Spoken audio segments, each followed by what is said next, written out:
superaron su propio brillo y a partir de ahora me llaman Su Alteza. No encuentro mucho sentido considerando que mi imperio está construido en la sangre de los trabajadores. Pero bueno, discúlpame, querido, ¿se puede saber de dónde está saliendo esa música? ¡Ah!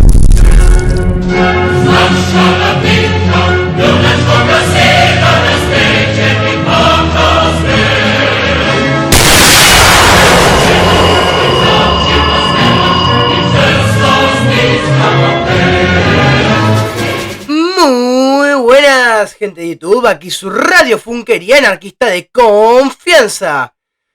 Sean todos bienvenidos a este disvarío sobre un país que ya no existe. Les imploro que no esperen mucha rigurosidad histórica porque esto es al fin y al cabo un proyecto para historia que me asignó mi gran profesor de historia.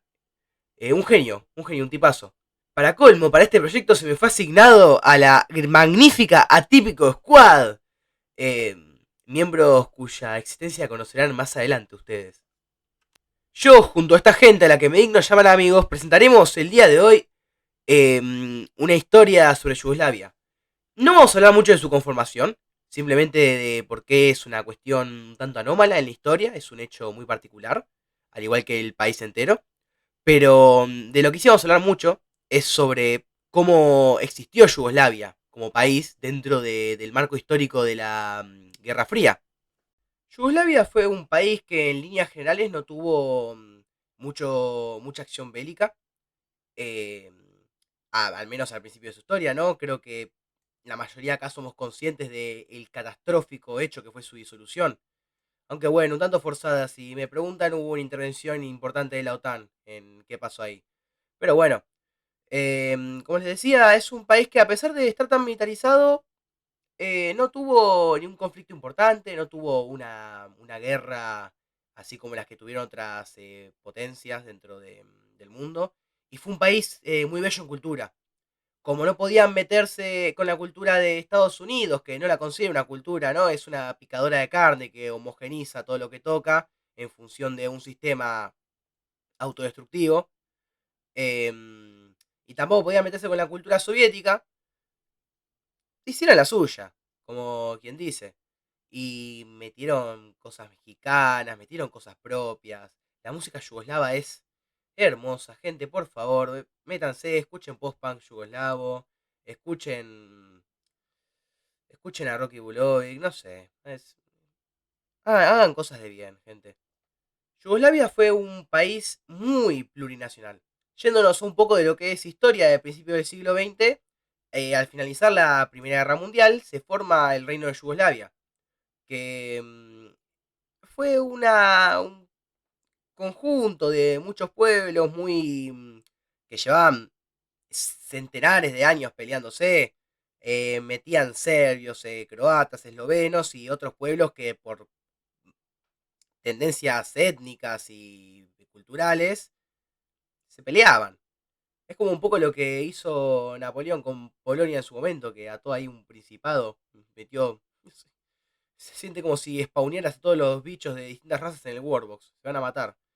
Pero bueno, fue un territorio que se mantuvo, más o menos, y al final de su historia así como reino, lo agarra Alemania en la Segunda Guerra Mundial, les pasa por encima.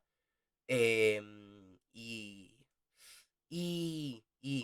Pero bueno, surgió una resistencia partisana muy zarpada, muy zarpada. Perdón por utilizar esas palabras.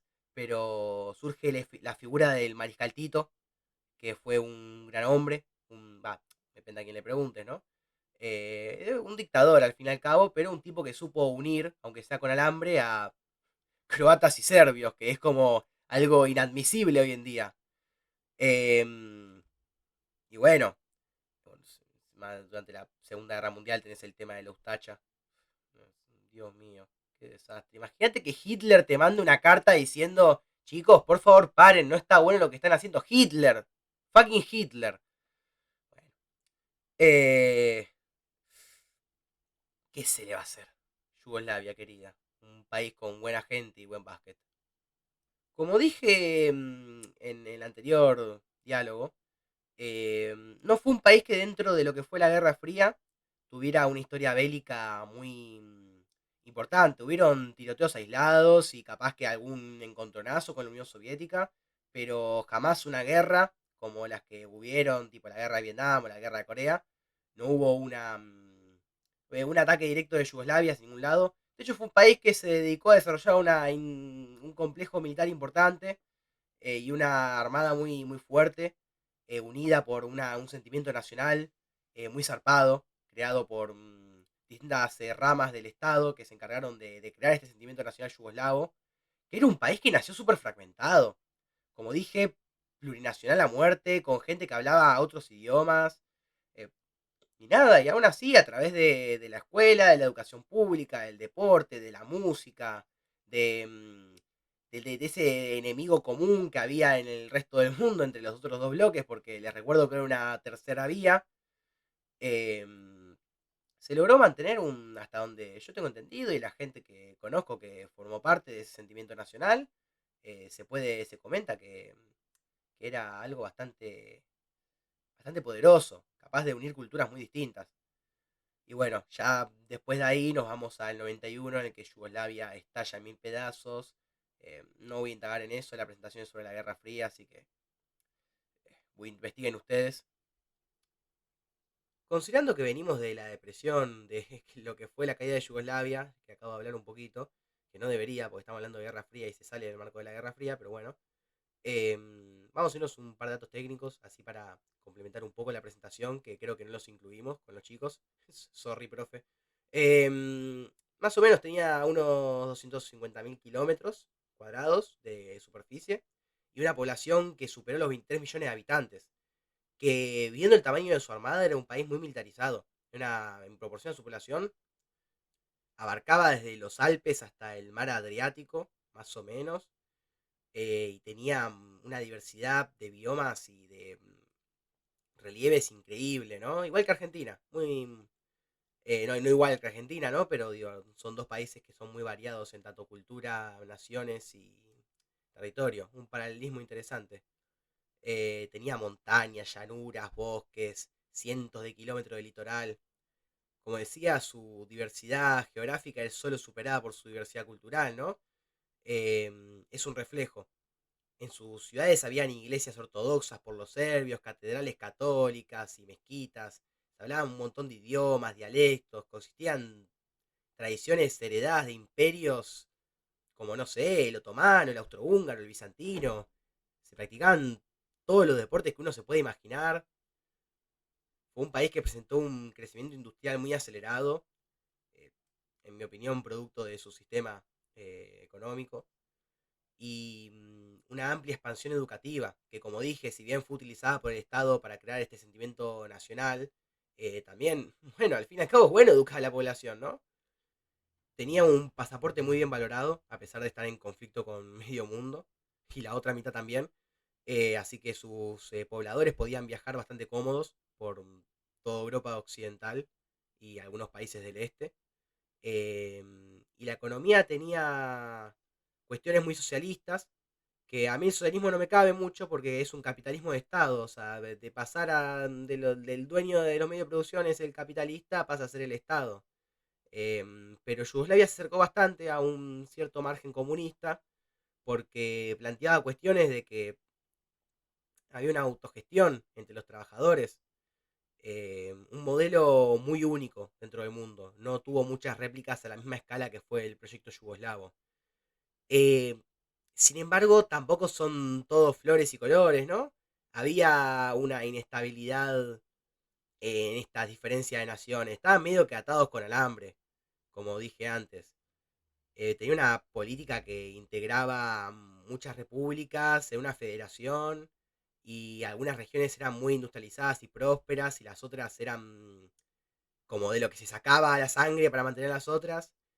Eh, y nada. Era un país que dependía mucho del equilibrio de su figura estrella, que fue el Mariscal Tito, y de una convivencia entre entidades políticas y sociales muy sensible a los cambios.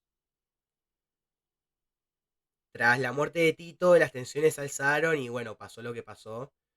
Eh, Estos conflictos comenzaron a intensificarse y nada, el país se vino abajo. No se vino abajo solo, le hizo falta un empujoncito, conocido como la OTAN. Pero es innegable que sin Tito fue un país muy difícil de mantener, incluso con el sentimiento nacional que se había formado. Yugoslavia fue en definitiva un proyecto nacional muy bello, y si hoy en día estuvieran unidos a fechas de mundial, que estoy grabando esto, sería una selección muy competente. Lástima que la OTAN se la tuviera que agarrar con alguien, porque claro, veían a los serbios y decían, bueno, ya fuimos a por los rusos y los serbios tienen los mismos colores en la bandera y también son ortodoxos, son como los pequeños rusos, vamos a bombardearlos porque somos la OTAN y estamos un enemigo. Eh, pero bueno, desde la caída de Tito como que mucho no se podía hacer, las tensiones se alzaron y nada. Pero al fin y al cabo, como dije, un proyecto nacional hermoso. Así que es lindo recordar lo bueno de ese país y también los errores que se cometieron en su administración, pues como dije, era una dictadura y había una cuota importante de censura para mantener el partido único y la lealtad al país. Pues claro, a la mínima que un croata dijera, che, hay que separarnos de Yugoslavia porque Yugoslavia nos subyuga, eh, y lo iban a matar, presumiblemente, como en cualquier dictadura. Pero bueno, gente, eso fue el video de hoy. Espero que les haya gustado. Espero que a mi clase que está viendo esto, obligadas por mí, por vuestro servidor, les haya gustado esto. Así que nada, me despido. Adiós.